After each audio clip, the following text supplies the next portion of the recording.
I'm the founder and principal at Benefactor Group, which means that largely today I serve as the chief strategy officer, consulted by my team on a variety of projects when they're wondering what's going to be the right fundraising strategy to recommend to a client.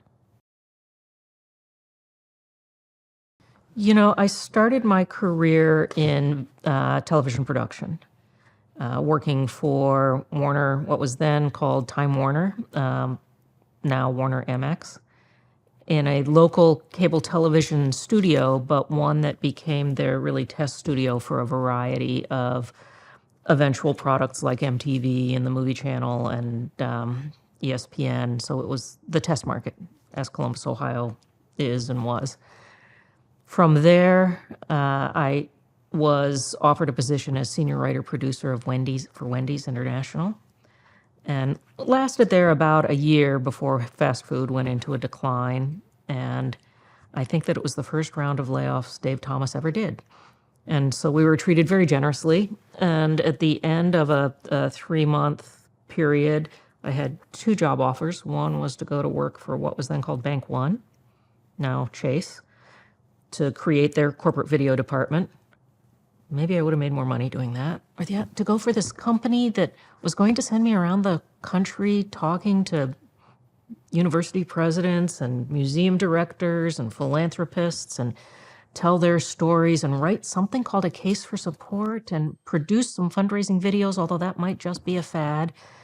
And I took that job and was with that firm for 13 years before I spent a stint at The Ohio State University as a part of their billion-dollar campaign, their first billion-dollar campaign. And I think the through line from all of that up until the time I established Benefactor Group in the year 2000 is storytelling. It's all been about storytelling. You know, I think that we've long instinctually felt and more recently have seen through the behavioral economists and the neurobehavioralists that are working in our field, the power of story to connect to people. And in this case, to connect a person who has resources and wants to do good in the world and finding their passion and where they feel they can do the most good. But really understanding that telling that story, it's more than an example or an anecdote, that a story has a hero. And usually the hero is one person. Sometimes it can be a small group of people, but it's hard to make it the entire class of 1998. It's usually one person. And that person starts from an initial state, experiences some sort of a challenge, goes on a journey, might be accompanied on that journey by others, sages and guides, development directors, program officers, and ultimately overcomes whatever that challenge was and comes out in an elevated state. And when we learn to tell that story well, that's when we really connect with both the heart and the mind of the donor. With the behavioral research that's done by a number of folks working in the Science of Philanthropy Initiative, but in particular Dr. Russell James, who has his subjects go into a functional MRI as they tell story and talk about the decisions they make in their charitable giving, and then it happens in an entirely different part of their brain than the decisions that they make about consumer choices or entertainment options, that it happens in the pleasure center. And that's why we know that giving, when it's done right and when we engage our donors correctly, brings people joy.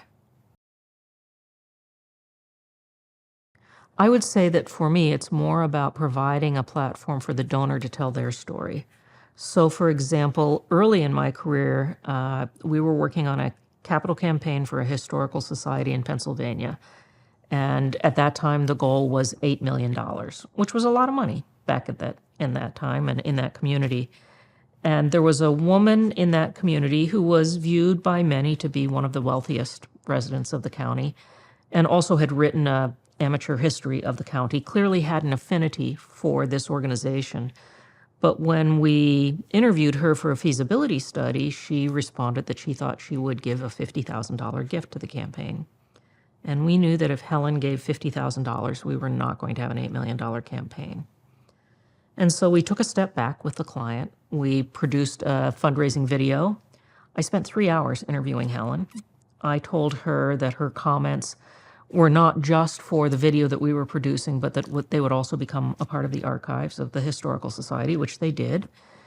And I asked her questions such as, when somebody invests $1 million in telling the story of this county, what is the return on that investment?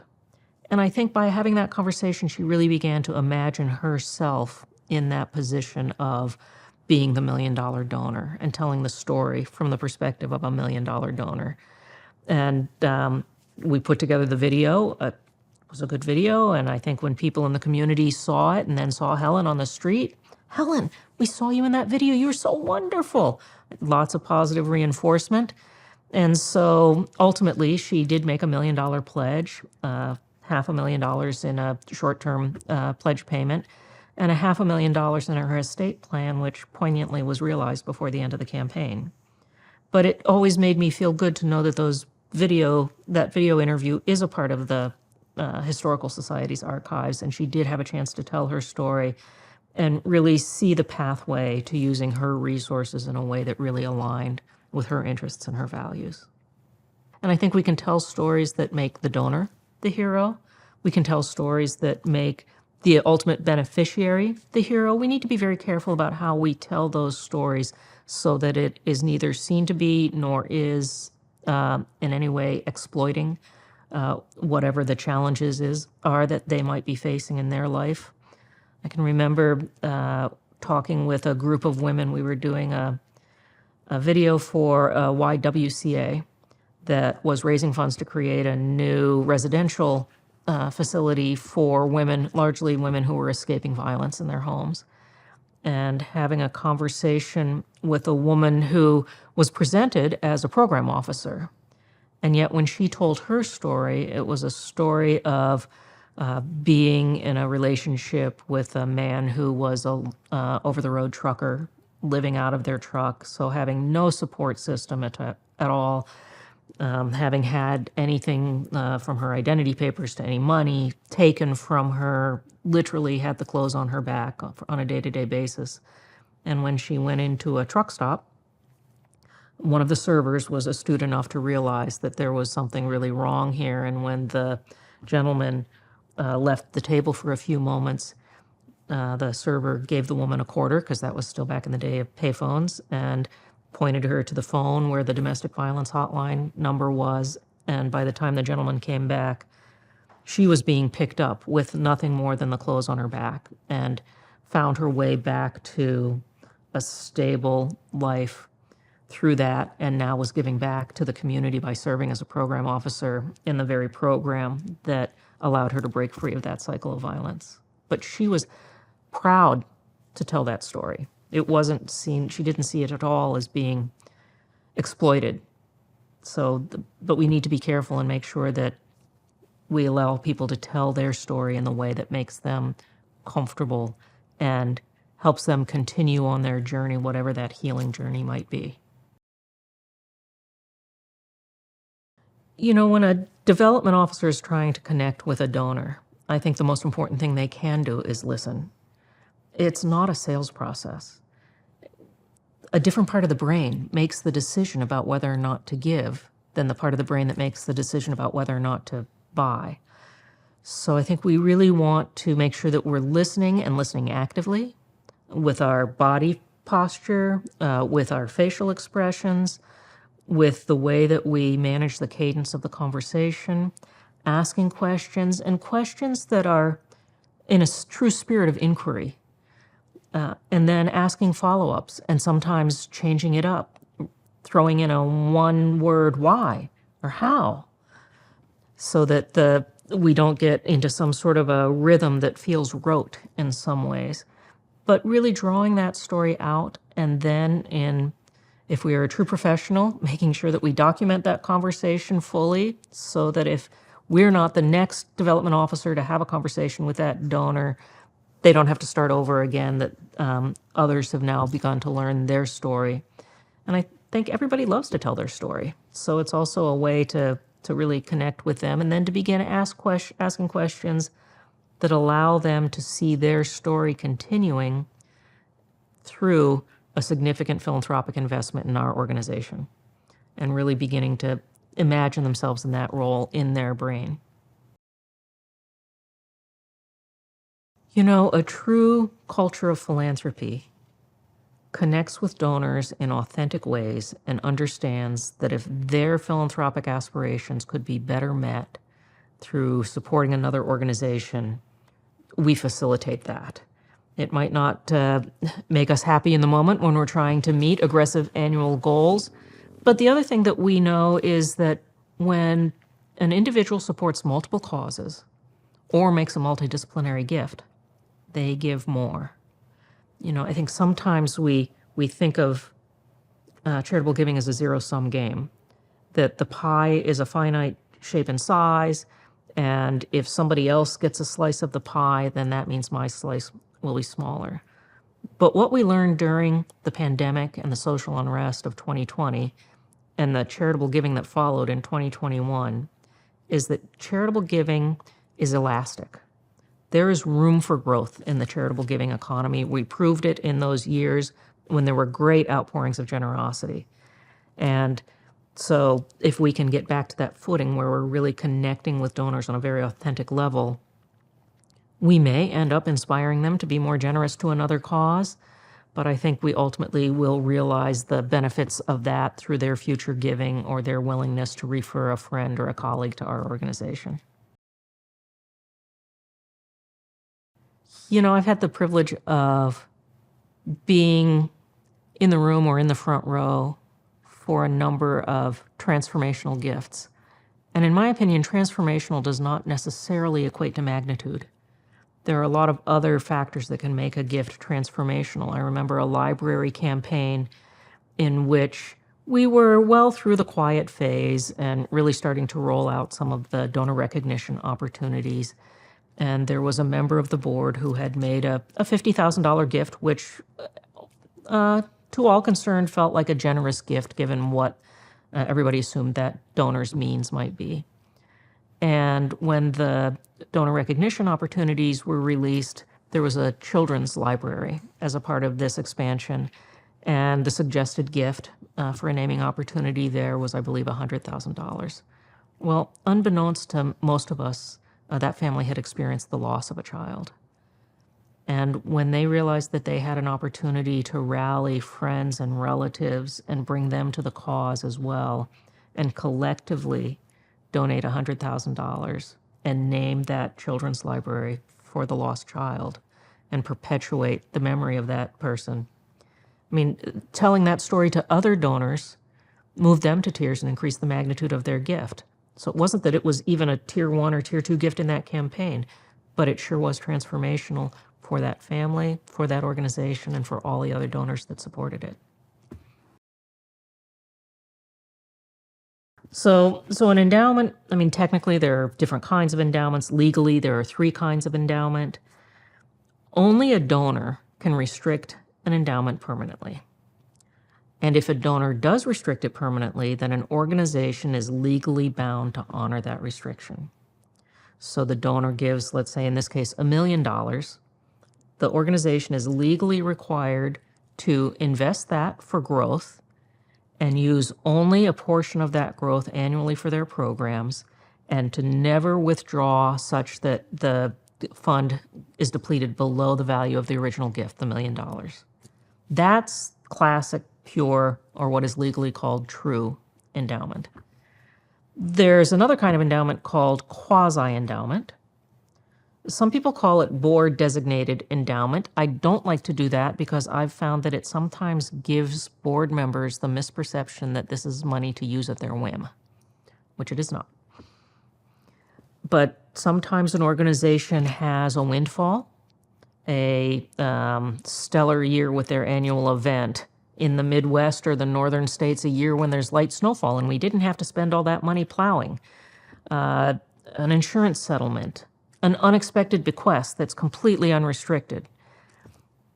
A board, a wise board, may elect to take some of that and put it aside and treat it like endowment, investing it the way they invest their true endowment, drawing from it the way they draw from their true endowment. That's called quasi-endowment.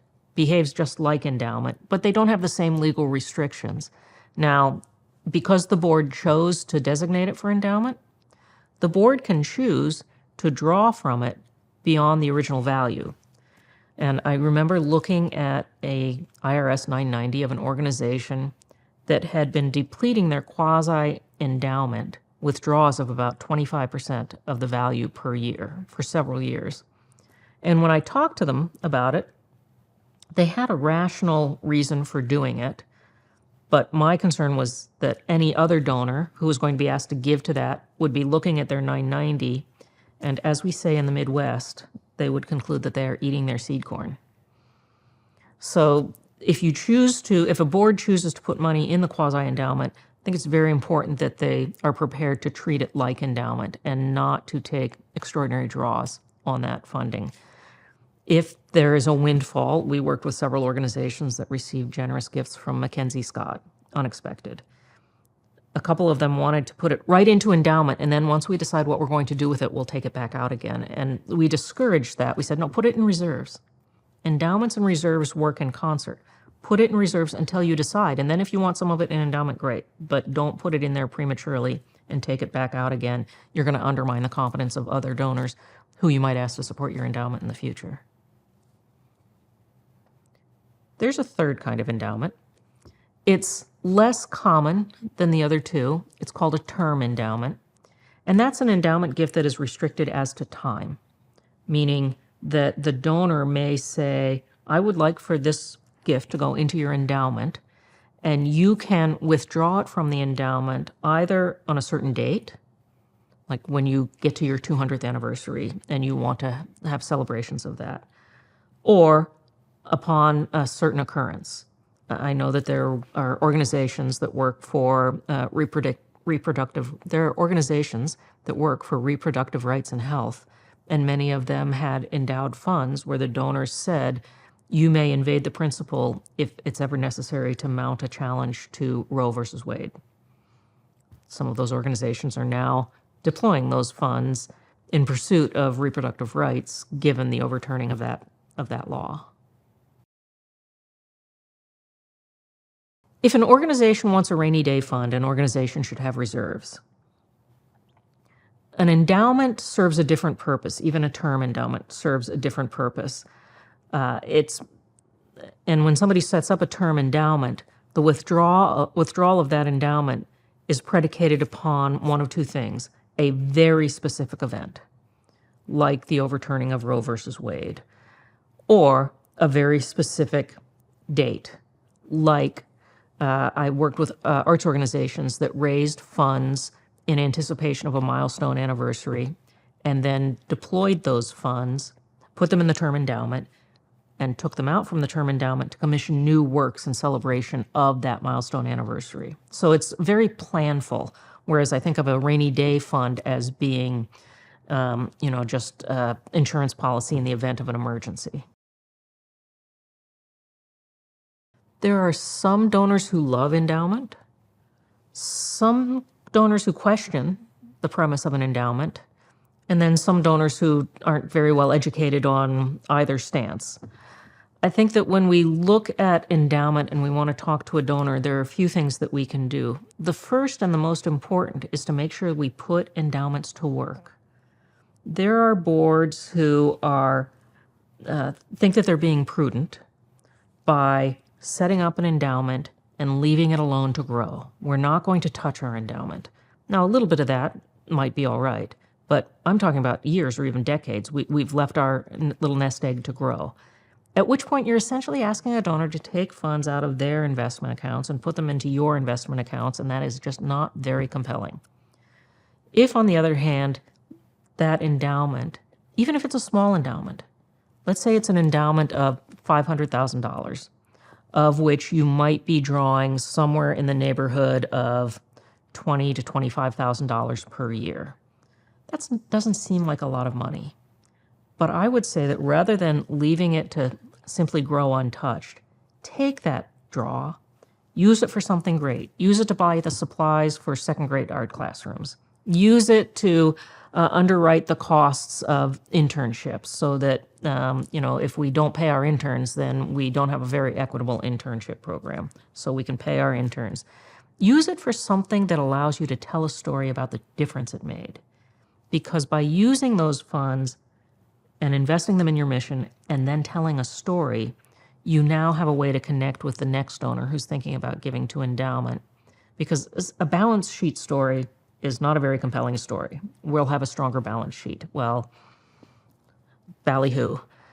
If, on the other hand, you can say, when you make an investment in our endowment, we can deploy the resources to expand the territory for our mobile mammography unit to go into different parts of the community. Or when you create an endowment, you can help defray the cost of an education for a special needs student. Whatever it is that aligns with the interests of that donor, let them know that not only will your endowment gift allow us to do that now, it allows us to do that in perpetuity, which presumes that your organization has sound endowment management policies, that your board understands how to manage an endowment, and that as new board members come on, they're taught how to manage the endowment prudently so that it is invested in great programs, but also grows as a hedge against inflation so that the purchasing power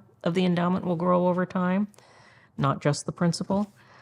And so the donors will want to know that you've got those policies in place before they make that investment in your organization. And if you don't, it may be that to start your endowment, you'll want to partner with somebody like your local community foundation that can provide a lot of that as your endowment matures, that they can be there to reassure the community that it's a good investment. In the book that I've just written on endowments, I use Aesop's fable about the tortoise and the hare. And I think too frequently board members or nonprofit leaders, they have the mentality of the hare, and they want to build their endowment right away, and they want to be able to draw $1 million from their $25 million worth of principal within 3 to 5 years, which I've found is largely an unrealistic expectation. There's a saying in the global YWCA movement that a leader plants trees whose shade she will never enjoy. Similarly, endowment building is often about planting those trees that will provide funding and stability for future leaders of the organization that you care about. And so as a board member, you really need to take the long view. And I think boards are in a better position to do this often than the CEO or president or CFO, who are really under the weight of today's sense of urgency and expectations. It's a very tough job. A board member in the community can take the long view, knowing that this is an organization that will transcend the tenure of the current leadership, the lifetime of the current board, and really wants to be set up for success for the long term. In part because many gifts to endowment are deferred gifts. They're a part of someone's estate. The great endowments were largely initiated or built through bequests. Harvard's endowment wasn't called Harvard at the time, was created when a young minister named John Harvard passed away and left half of his estate and his entire library, lots of wealth was held in libraries at the time, to an institution that trained ministers.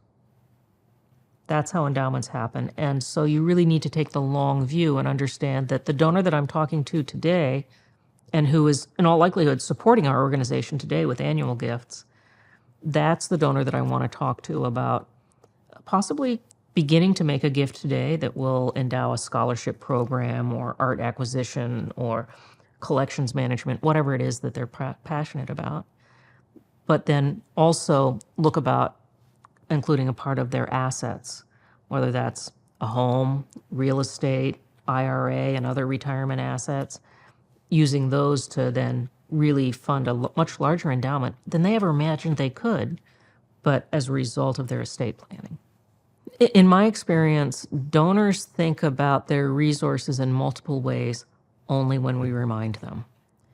In my experience, most donors, if we are talking to a donor about whether or not they intend to support a capital campaign and ask them about the magnitude of the gift they might be considering, we really have to prod them to think about the fact that they could pledge this over multiple years, or they could fund it through an asset other than the same bank accounts that they use to pay their mortgage or their car payments.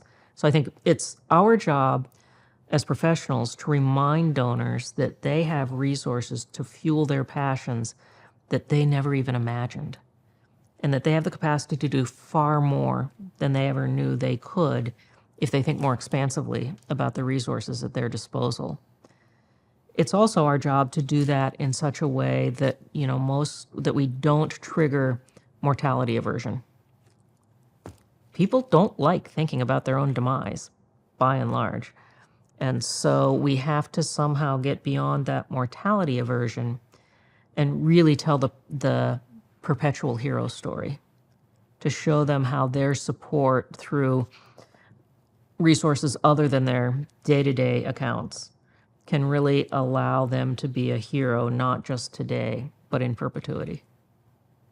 And there are cultures for whom that mortality aversion is a larger obstacle than it is for other cultures. So, I think also an understanding of the cultural heritage of the donor that you're talking to and the extent to which this may or may not be an obstacle. I also think that there are some mechanical steps that you can take to talk to donors about a gift to endowment, especially if it's a gift from their estate, that begin to get into some of the financial planning that they've done and invite them to bring their financial planners to the table. You never want to in any way stand between a donor and their existing advisors, their financial advisor, trust and estate counsel, what have you. That you want to make sure that you're positioning yourself as a partner to those individuals and organizations. I've seen donors approach endowment in a handful of different ways. For some, they know that the organization that they're talking to has an endowment threshold. So I'll give you an example. I knew of a couple. They were young alumni of the University of Tennessee. They met and began their relationship at the University of Tennessee. I like to say it was her sophomore year, his third sophomore year. And when they graduated, they had a desire to give back.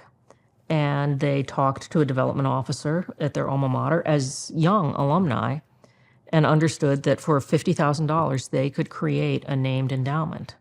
And because she graduated from the College of Business and he graduated with a degree in history, they felt that the College of Business was probably going to get its fair share, and they opted to make that faculty fund in the College of Arts and Sciences. And they both had good jobs. Their employers matched their gifts. And so today, if you go to the University of Tennessee, they were able to achieve that $50,000 threshold, and the Amber and Justin Cutler Fund provides faculty support to faculty who teach history at the University of Tennessee. So they were able to do it during their lifetime, and they felt great about that.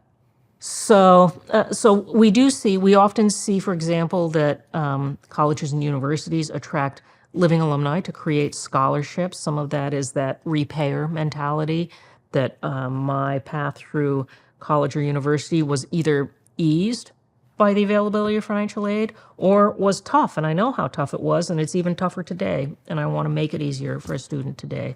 So we often see things like scholarships, maybe classroom support funds, that a variety of things like that are often funded by a donor during their lifetime. A smart institution will give a donor multiple years to reach whatever threshold they've established for the creation of that endowed fund. Oftentimes donors will invite friends and family to join them in fueling that fund over multiple years. So we see a fair bit of that. And I would say that we mostly see that in 5, 6, and low 7-figure endowment funds. We also do see that donors create often much larger endowed funds through their estate. And one thing that we sometimes see is a conversation with a donor that might go something like this. I know that you care deeply about our Music in the Schools program. You know that it costs us roughly $250,000 a year to host that Music in the Schools program, and that there have been years when our budget has been tenuous when that program has been at risk, and we'd prefer that it never be at risk. I'm wondering if you would be willing to consider making an annual gift of $125,000 a year for the next 5 years devoted to that Music in the Schools program. We'll take responsibility for the rest. And in addition to that, consider creating a $10 million endowment fund so that we can know that we'll always have funding for music in the schools. I think that's a beautiful thing. It gives the donor the opportunity, the joy of seeing that program during their lifetime, but also the comfort of knowing that it's going to extend beyond their lifetime. When we encounter donors who have an aversion to endowment funds, there are a handful of reasons for that. Sometimes, especially if it's a very large wealth, if it's extreme wealth, they have seen that some of the foundations that have been created by extreme wealth may, over the course of years, not necessarily follow what they perceive to be the values of the founding donor. And they don't want that to happen. And so they ask that their wealth be distributed within 10 or 20 years of their lifetime. And so we see that fairly frequently, that they're concerned that the values might not be upheld if we get too far out from the lifetime of the donor, when people no longer remember Susie or Charlie and what was important to them. We also see donors who believe that the needs of the next generation should be fueled by the next generation, that my responsibility is to take care of the needs of today, and so therefore I want my funds expended today to do good work. We even hear words like hoarding sometimes in reference to endowments. I don't happen to share that view, but there are those who feel like endowment is ultimately not healthy for an organization that can lose touch with its donors today if it has too much largesse from its donors of yesterday. I do think we've seen that occasionally in some organizations. So there are a lot of reasons why some donors prefer giving their assets today versus setting them aside for an organization to use perpetually into the future. I also find that younger, and a lot of people are younger than me these days, younger entrepreneurial donors who have used very sophisticated methods to leverage their financial resources to build their own wealth in their businesses and to employ a lot of people find conventional approaches to endowment to be too limiting. They may have seen that either during the Great Recession, if they were active in the business community then, or certainly during the pandemic, that organizations that had significant endowments still were not nimble in responding quickly to those situations in a way that they, as an entrepreneur, knew they could deploy their resources to be responsive to those situations. And so for those entrepreneurs, I think we need to talk about a couple of different approaches. One might be strategic reserves. Let's not put the legal boundaries of endowment around these funds, but put them in reserve. And whether we're building up our reserve over time for a specific purpose, like to fuel the startup costs of a major comprehensive campaign, or to create a new social enterprise within our organization, or to do some R&D on a new medical treatment, let's create strategic reserves instead of the restrictions that come with an endowment. Another way is to say, we've got an endowment fund. Let's say our endowment is $100 million. And from that $100 million endowment, we draw $4.5 million a year into our operating budget. It does a world of good. But that also means that we've got $100 million and growing in investment funds. Now, we can invest them in your basic balanced portfolio of equities and bonds and cash alternatives, domestic and global, just like our own personal financial advisor probably is telling us to do. And our portfolio will grow and keep pace with inflation and continue to fuel that $4.5 million that will grow so that the purchasing power remains. But perhaps we could take a small portion of that portfolio. Let's even just say $5 million, 5% of that investment portfolio.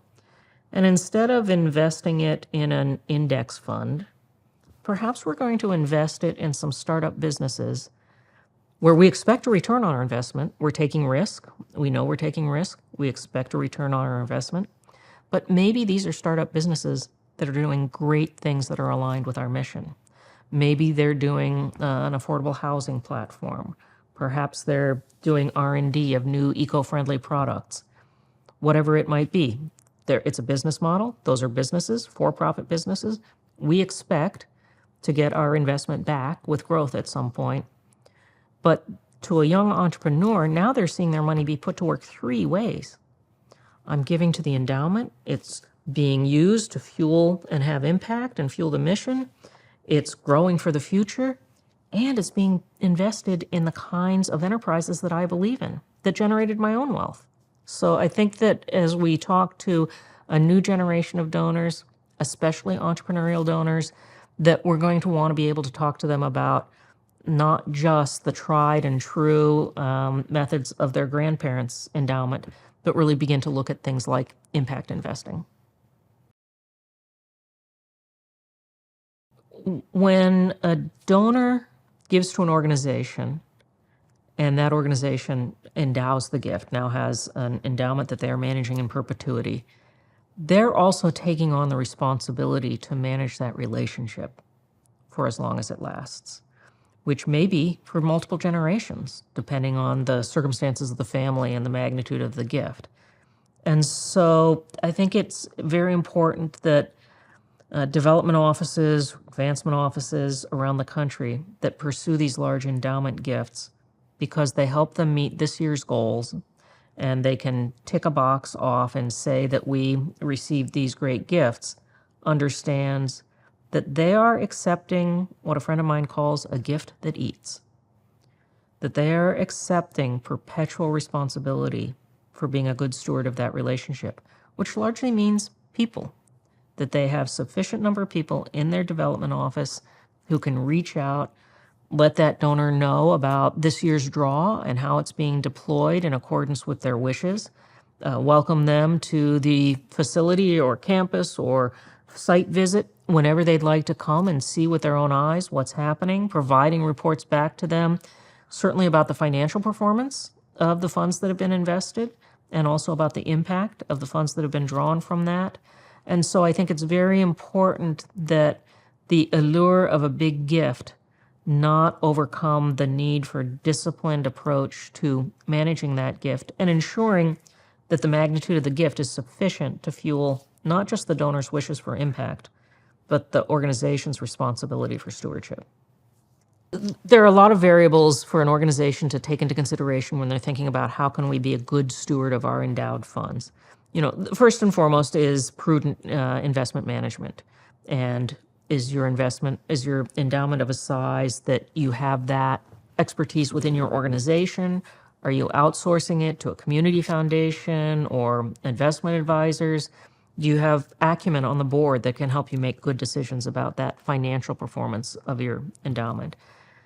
In addition to that, then I think looking at the size of the organization, there are some that would say that when we accept an endowed gift, our expectation is that it will be invested for growth. We're going to shoot for, over the long haul, 7 to 8% average annual growth. We're going to draw from the investment funds 4.5% annually. We're going to use 4.25% to fuel our programs and 0.25% to fuel our ongoing responsibility, both to steward this donor, but then also to entice other donors to add to the fund. You can do that only if you are transparent with the donor that that's how their funds will be used. There are court challenges alive even today of donors who see a fee or tax, as they will call it, being applied to the draw from the gift that they endowed, and it was never part of the gift agreement. And they're winning in court, frankly, and should.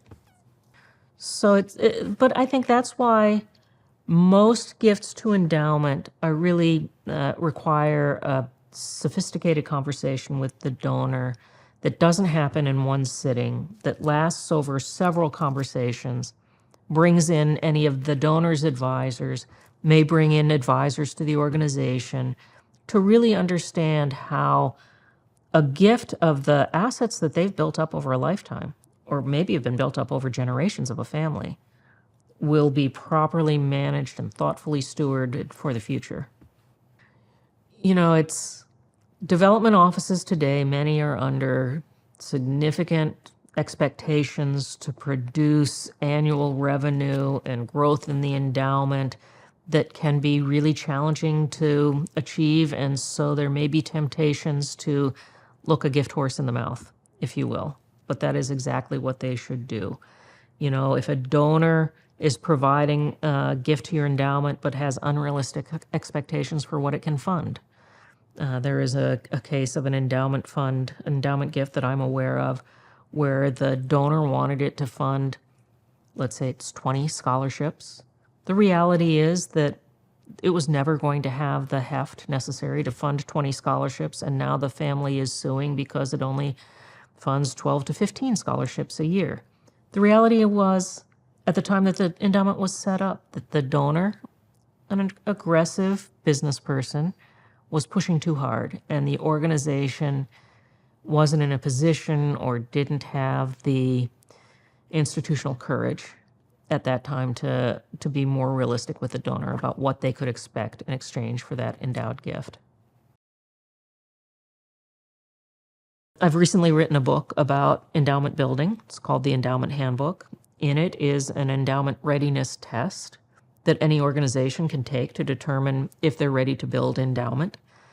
And there are some organizations that will still choose to build the plane as they're flying it. But there are both behind-the-scenes considerations. Do you have an endowment management and disbursement policy? Do you have an investment management policy? Do you know how you're going to go about implementing those policies? Who's going to make the management decisions? Is it a subcommittee of the board, and are you outsourcing it to investment advisors? So the first thing to know is that if we are going to accept serious money from serious donors, we better have a serious plan for how we're going to manage all of that. The next question then is, do we have reserves? Many donors are going to be hesitant to fuel an endowment fund if they see there's no reserve available. And so if you do hit that proverbial rainy day, you're going to dip into my endowment rather than having the responsible reserves that will allow you to get past that. So I would say an organization that's looking to build endowment should first make sure that they have adequate reserved funds. And adequate might range anywhere from 6 months of operations to 24 months of operations, depending upon how volatile your business model is and whether your mission is life-saving or life-enhancing. So there's sort of a matrix to figure out where you should be on that 6 to 36-month continuum of potential reserve funds. So that's part of endowment readiness. Do the leaders within your organization understand endowment and know how it's to be used? And are they able to articulate that to donors or to others? We've seen instances where, let's say, a hospital went out and raised a whole lot of money for endowment, and donors were endowing everything from R&D to enhanced neonatal care, whatever that donor's passion might be, and it was endowed. But the rank and file employee of the hospital now hears that there are millions, if not billions of dollars sitting on a balance sheet and wants to know why that can't go into an annual bonus for me. And so there's a real importance there of educating everybody throughout the organization of how an endowment works, how it's beneficial for everybody in the organization, but it does not necessarily equate into a windfall of ready cash next year. So that's part of endowment readiness, is making sure the organization is mature enough to have a conversation about it and understand how it's going to be used. And the final thing I would say is that most endowed gifts are given by donors who've been with an organization for a long time. Every once in a while, a donor will come out of the woodwork and fund an endowment, just often enough for us to hope that that's what's going to happen for our organization, but hope is not a strategy. If we want to be strategic, we're really tending relationships for donors, regardless of the amount that they give, over the long haul, showing them the difference their support makes, and then talking to them about an endowment after we know that they're deeply invested in and aligned with our work. And frankly, the magnitude of annual giving matters much less than the loyalty. So it may be a relatively modest donor who's given over a long period of time who ends up being the individual with the resources to fuel a significant endowment for your organization at the end of their lifetime. So we should be respecting everybody throughout our donor roster regardless, but now here's a practical reason to be very respectful of individuals no matter what they give, not give them sort of a short and shallow acknowledgement and response when they give, just because their gift might not have as many zeros as somebody else's. There are a few reasons that I decided to write a book about endowment at this time. One is that I wasn't aware of any comprehensive books about endowment building that had been written since 2004. And since 2004, we've had the Great Recession. We've had some changes to the laws that govern endowments, the Uniform and Prudent Management of Institutional Funds Act. We've had changes to the 990s and how endowments are reported publicly. We had the Great Recession. We had the Tax Cuts and Jobs Act. All of these things really influenced the landscape for endowment building, and yet the most comprehensive book on endowments had been written in 2004. And I know that because it was written by my great friend Diana Newman.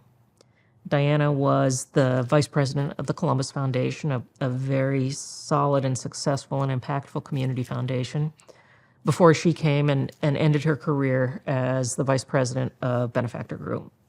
And when she retired from Benefactor Group, we threw a party and we all gave her gifts. And at the end of the party, she gave us a gift. She had gone off to her legal counsel and had the intellectual property rights in her book transferred to the firm, and told us it's our responsibility to update it.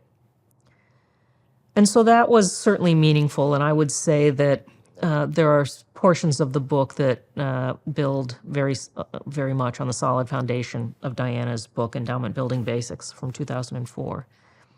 There are others, though, that go fairly far afield because of the things we've learned since then about things like donor behavior. The other reason why this is an opportune time for any organization to think about endowment building is because of the much discussed great intergenerational transfer of wealth. Now, when I ask a room full of individuals, has any organization present here today had a deluge of funding from the great intergenerational transfer of wealth? There's a lot of nervous laughter. And that's leading some individuals to really question this premise. But what we do know is that baby boomers and their parents and older siblings created more wealth than any generation in the history of the world. It's really remarkable what's been accomplished there. And it's estimated today by various folks that that might be somewhere over $100 trillion held by baby boomers. Held inequitably, I will say, that it's not spread evenly amongst those individuals and households. We know this. Of that, about $84 trillion is expected to pass after their lifetime. $72 trillion to their heirs, $12 trillion to nonprofit organizations. Now, if every nonprofit in America got an equal share of that $12 trillion, they'd each get about $8 million. That is not what will happen. Just as that wealth is held inequitably by that generation today, it will be distributed to the organizations that are proactive and take the steps that they need to take today to have the conversations, create the structures within their organization to be worthy of receiving a part of that $12 trillion.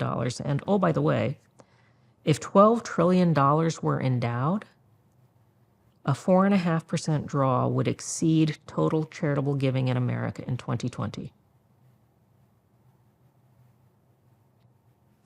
So it's an opportune moment for organizations to think about that. And while many have grown skeptical of the great intergenerational transfer of wealth because they haven't seen it yet, we need to remember a couple of things. To the extent that that transfer happens when at the end of a lifetime, people who are wealthy live longer. People who are generous and wealthy live longest of all. And so the real crest of that wave is going to happen later than we may have originally thought. It probably won't happen until sometime 2040, 2045, as the majority of the baby boomers reach the end of their life. But it is happening, and there are organizations that will be beneficiaries of that generosity. And now is the time to position your organization to be worthy of receiving that kind of gift.